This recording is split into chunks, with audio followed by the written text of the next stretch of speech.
History is full of warriors, men who stood against impossible odds, who led armies across continents, whose names echo through the centuries. Some fought for power, some fought for honor, and some fought simply because they could not be defeated. Today, we're counting down 5 of the greatest warriors the world has ever known. From the battlefields of ancient Greece, to the windswept steppes of Mongolia, to the shadowed dueling grounds of feudal Japan. This is History Vault. Born in 356 BC in the ancient kingdom of Macedonia, Alexander III wasn't just destined for royalty. He was destined for legend. From the moment of his birth, stories surrounded him. Ancient sources claim that on the night he was born, the Temple of Artemis, one of the 7 wonders of the world, burned to the ground, as if fate itself was making room for a new wonder, Alexander the Great. He was tutored by none other than the philosopher Aristotle, who filled his mind with knowledge of history, philosophy, and the art of leadership. But Alexander learned something far more dangerous from his own father, King Philip II, how to wield power and win wars. When Philip was assassinated in 336 BC, Alexander, just 20 years old, took the throne. Most new rulers would focus on securing their borders, but Alexander, he believed the entire known world was his to claim, and he set out to prove it. Over the next 13 years, he marched an army that would become the stuff of nightmares for his enemies. His empire grew from the mountains of Macedonia to the deserts of Egypt, from the heart of Persia to the edges of India. At the Battle of Granicus, he showed his fearlessness, leading the first cavalry charge himself. At Issus, he defeated a Persian army many times larger than his own, forcing King Darius III to flee the battlefield. And at Gaugamela, he used brilliant tactics to destroy the Persian Empire entirely. What made him nearly invincible was his combination of speed, surprise, and the Macedonian phalanx, a formation of long spears and tightly packed soldiers that could punch through any line. And Alexander didn't command from the safety of the rear.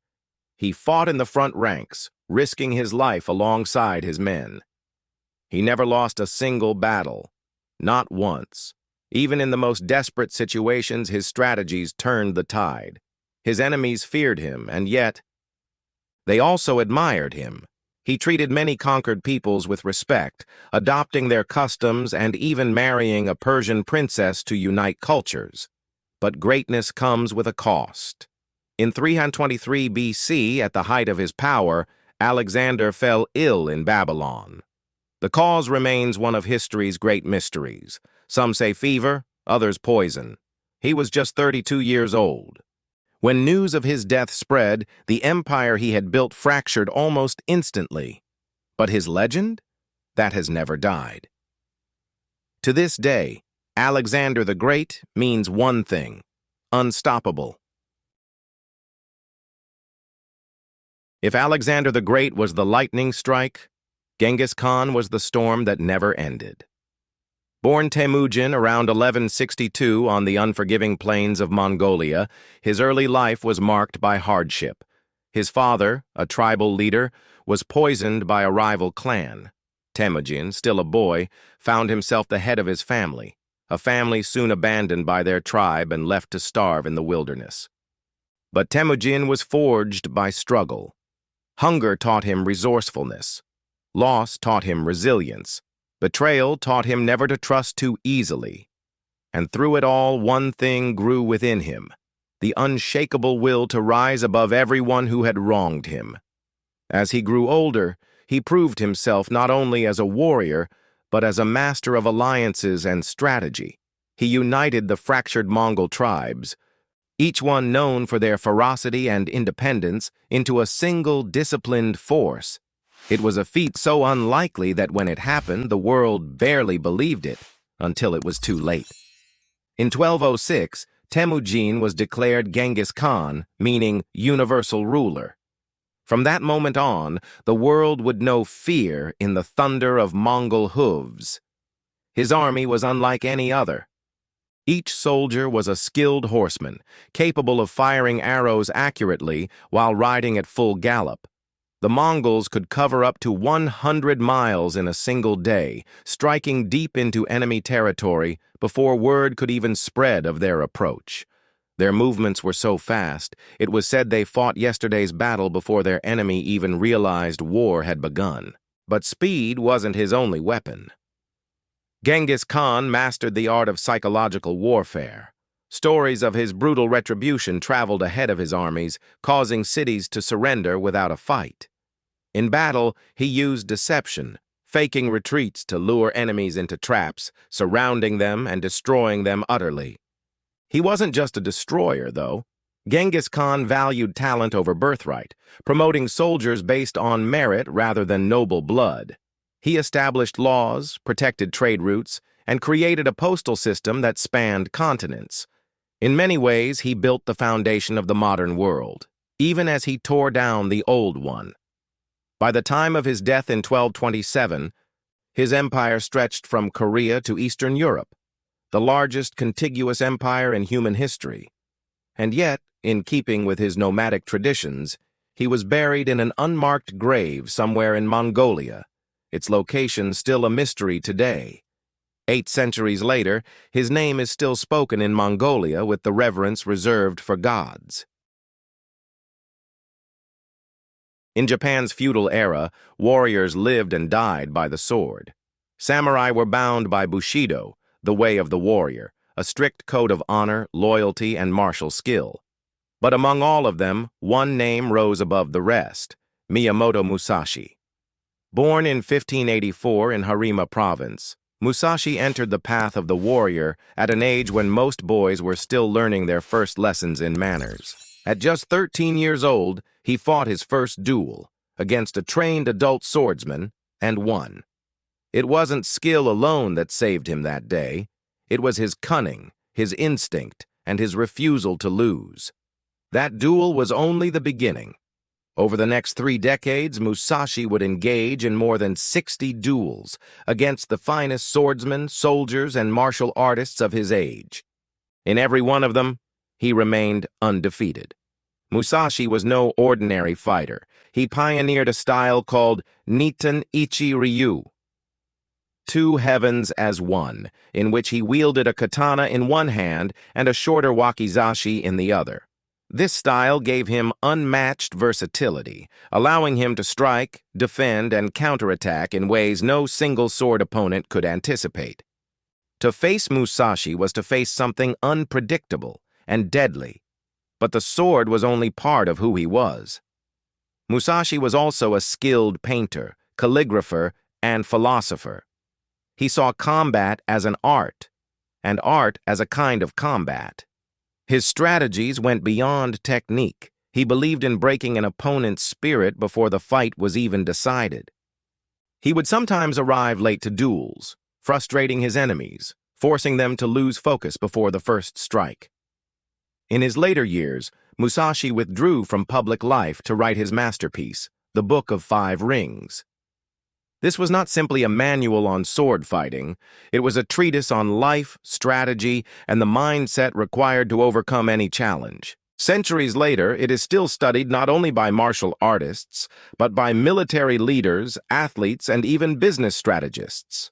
In 1645, sensing his time had come, Musashi retreated to a cave called Reigando. There, sitting in meditation with his sword by his side, he faced death as he had faced life, calmly, with unshakable resolve. For Musashi, the way of the warrior was not about killing. It was about living, perfectly prepared for death at any moment. Some warriors fight to win. Leonidas. I fought to hold the line.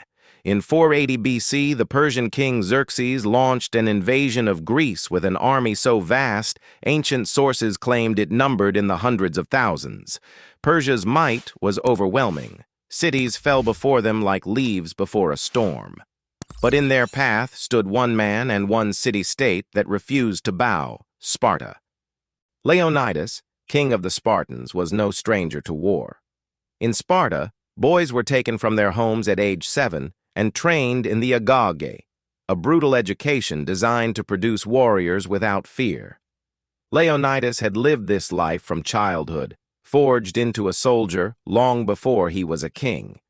When the Persians approached, Leonidas chose his ground carefully, a narrow coastal pass called Thermopylae, the Hot Gates. Here, the Persian numbers would mean nothing. Only a few men could fight side by side, forcing Xerxes' vast army into a bottleneck. With just 300 Spartan warriors, supported by a few thousand Greek allies, Leonidas stood against the greatest military power of his time. For 3 days, they held the pass.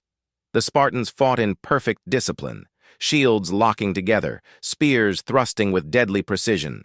Wave after wave of Persians crashed against them, only to be cut down. They knew they would not survive. They fought anyway. On the 3rd day, betrayal struck. A local Greek named Ephialtes revealed a hidden mountain path to Xerxes, allowing Persian forces to surround the defenders. Realizing the battle was lost, Leonidas dismissed most of the Greek allies, keeping only his Spartans, a small band of Thespians, and a few Thebans who refused to leave. What followed was a final stand carved into legend. The Spartans fought with broken spears, with swords, with their bare hands when all else failed. Leonidas himself fought until he was struck down. His men fought over his body, refusing to allow the Persians to take it without a fight. Though they were annihilated, their sacrifice bought precious time. The delay allowed other Greek city-states to unite, rallying at the battles of Salamis and Plataea, where Persia was finally defeated. 2,500 years later, the spirit of Thermopylae endures. On the site where they fell, words are carved into stone. Malon Labe, come and take them. In the age of the Crusades, one name rose above all others, Saladin.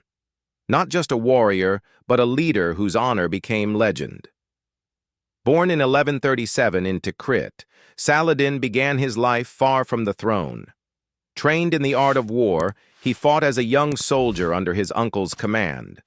But it wasn't sheer force that propelled him forward. It was his vision.